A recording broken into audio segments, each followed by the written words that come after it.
Hello everyone, চলে এসেছি আমরা আবার আরেকটা প্রবলেম নিয়ে, যেটা ওই আগের পিরিয়ডের কন্টিনিউটিতে চলছে। শতকরারই আরেকটা অঙ্ক নিয়ে আমরা চলে এসেছি, মানে আরেকটা টাইপ অফ শতকরার অঙ্ক, ঠিক আছে, যেটা আমাদের প্রত্যেকটা পরীক্ষায় আসে, ছোট থেকে এসেছে, ইভেন এখনো কম্পিটিটিভ পরীক্ষাগুলোর জন্য এটা সমান তাহলে ইম্পর্টেন্ট। সেটাকেই দেখবো আজকে কোনো নতুন উপায়ে করা যায় কিনা, ঠিক আছে। তাহলে এটা হচ্ছে একটা শহরে জনসংখ্যা ধরে নেওয়া হচ্ছে 2,50,000, ঠিক আছে। প্রতি বছর 2% হারে বৃদ্ধি পায়। 2 বছর পর জনসংখ্যা বৃদ্ধি কত হবে? 2,50,000। ক্যালকুলেশনটা দেখে মনে হচ্ছে বিশাল বড়সড় কিছু হবে। তো আমরা দেখে নিচ্ছি যে এই ক্যালকুলেশনটা আদৌ এরকম কি না শুধুই ভয় দেখাচ্ছে, ঠিক আছে। তাহলে ফার্স্টে আমরা যেটা করব হচ্ছে মোট জনসংখ্যাটা ধরছি, আর অ্যাজ ইট ইজ আমরা ফার্স্টে আমাদের ক্লাসিক মেথড করব, তারপরে আমরা আসবো আমাদের বীজগণিতিক ট্রান্সফরমেশন, ঠিক আছে। তাহলে ফার্স্টে যেটা হচ্ছে যে প্রতি বছর 2% হারে বৃদ্ধি পায়, মোট জনসংখ্যা হচ্ছে 2,50,000। তাহলে মোট জনসংখ্যা ফার্স্টে হচ্ছে কত? মোট জনসংখ্যা হচ্ছে 2,50,000। বৃদ্ধির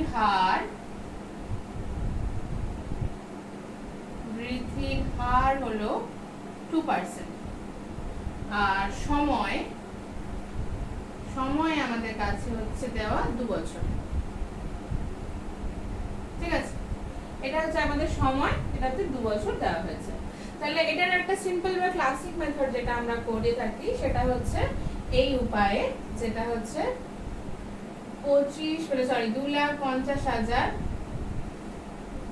মাল্টিপ্লাইড বাই 2% হারে বৃদ্ধি পাচ্ছে, মানে আমরা এটাকে লিখি হচ্ছে 2% হারে বৃদ্ধি পাওয়া, মানে আমরা যেটাকে লিখি সেটা হচ্ছে এখানে দেখো 100 প্লাস 2/100।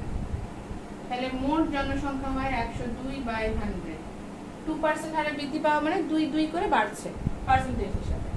তাহলে 2% হারে বৃদ্ধি পাচ্ছে, 2% হারে বৃদ্ধি পাচ্ছে, তাহলে 102/100। ক বছর বৃদ্ধি পাচ্ছে?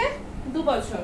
তাহলে আমি এটা মাল্টিপ্লাই করব 2 টাইমস, ঠিক আছে, 2 বার, মাইনাস যেটা টোটাল জনসংখ্যা। কারণ আমাকে এখানে দেওয়া আছে যে জনসংখ্যার বৃদ্ধি কত হবে, মানে আমাকে টোটাল জনসংখ্যাটা বার করতে বলেনি, আমাকে বার করতে বলেছে যে টোটাল জনসংখ্যা যা ছিল তার থেকে কতটা বৃদ্ধি পাবে। এই কোশ্চেনগুলো পড়ার সময় এটা সবসময় মাথায় রাখতে হবে যে কি চেয়েছে সেটা বার করাটা সবার আগে ভীষণ দরকার। তাহলে ফার্স্টে হচ্ছে এইটা করলাম। এই ক্ষেত্রে আমি এটাকে কমন নিয়ে নিতে পারি, যেহেতু মাল্টিপ্লিকেশনে আছে, আমরা এটা সবাই জানি। এটাকে কমন নিয়ে নিলাম আমরা। তাহলে কি থাকছে দেখো, 102 মাল্টিপ্লাইড বাই 102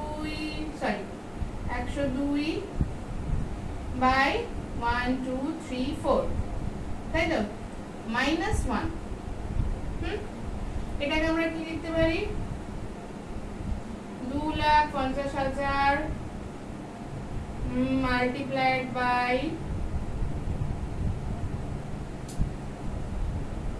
এটাকে যদি আমি মাল্টিপ্লাই করি তাহলে কত আসছে, আমরা এখানে জাস্ট একটা মাল্টিপ্লিকেশন করে নিতে পারি এখানে, যেটা আসবে তোমার হচ্ছে 1,404 মাইনাস 1, যেহেতু এখানে 1,000 টাকা, সরি 1 লাখ টাকা আমি উঠিয়ে দিলাম, বাই 1 লাখ,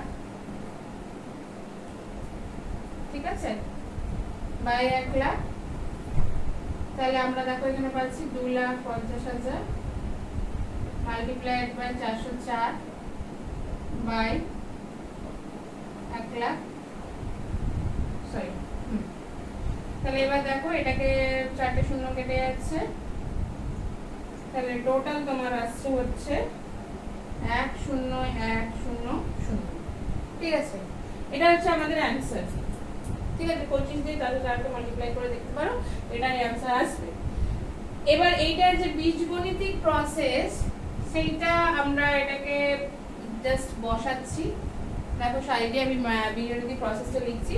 মোট জনসংখ্যাটাকে আমি ধরছি ধরো পি, বৃদ্ধির হার ধরছি ধরছি আমি বৃদ্ধির হারের মধ্যে এই 2টাকে আমি ধরছি ধরো হচ্ছে কিউ, ঠিক আছে। আর 2 বছর সময়, 2 বছর সময়টাকে কিন্তু আমি কিচ্ছু করছি না। তাহলে হিসাব মতন আমার আসার কথা হচ্ছে p multiplied by 100 plus q by 100, 100 plus q by 100।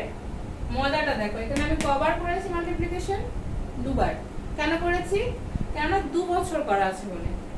Simple এটাকে আমি লিখতে পারি স্কোয়ারিং মেথডে, minus p exactly.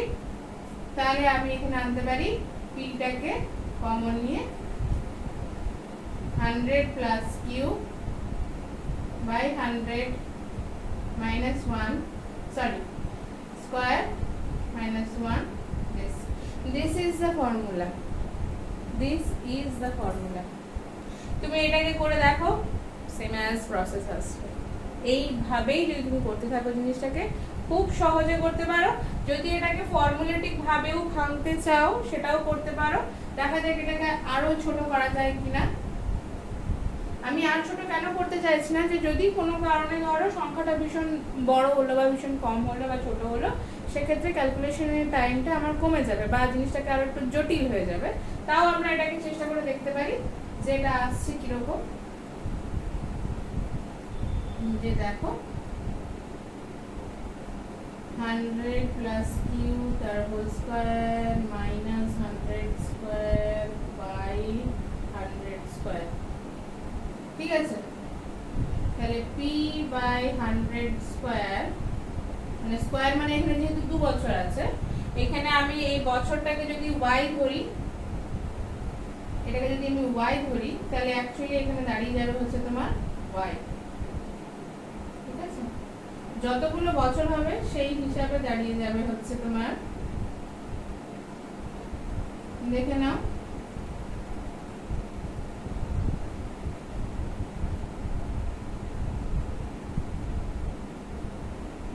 Plus Q by Y minus 100 by Y, এটা ঠিক আছে। এবার মজার ব্যাপারটা হলো, তোমরা ভাবতে পারো ওয়াইটা যদি 10 বছর দেয় না সাধারণত, কেননা যেহেতু কম্পিটিটিভ পরীক্ষা, তাই জন্য ওটা 2 থেকে 3 যেটা আমরা খুব ইজিলি ক্যালকুলেট করতে পারি, বা কিউব ফর্মুলা যেগুলো আমরা খুব সহজে বার করতে পারি, সেগুলোই দেওয়া থাকে। এর থেকে বেশি রেঞ্জেস থাকে না খুব একটা ওয়াই এর, ঠিক আছে। তাও যদি থাকে তাও তোমরা এইভাবেও বার করতে পারো, বা as it is classic method যেটা আমরা এখানে ডিসকাস করেছি সেইভাবেই করতে পারো, কোনো অসুবিধা হওয়ার কথা নয়। এর পরের ভিডিওতে আমরা চলে আসবো আরো একটা শতকরা নিয়ে, যেটা আর একটা টাইপ হবে শতকরা। ওকে ক্লাস, ততক্ষণ অবধি ভালো করে ভিডিওটা দেখো, চাইলে স্ক্রিনশট তোলো, কোনো কিছু ডাউট হলে সেটাকে কমেন্টে আমাদের অবশ্যই জানাবে, আমরা চেষ্টা করবো রেকটিফাইয়ের জন্য।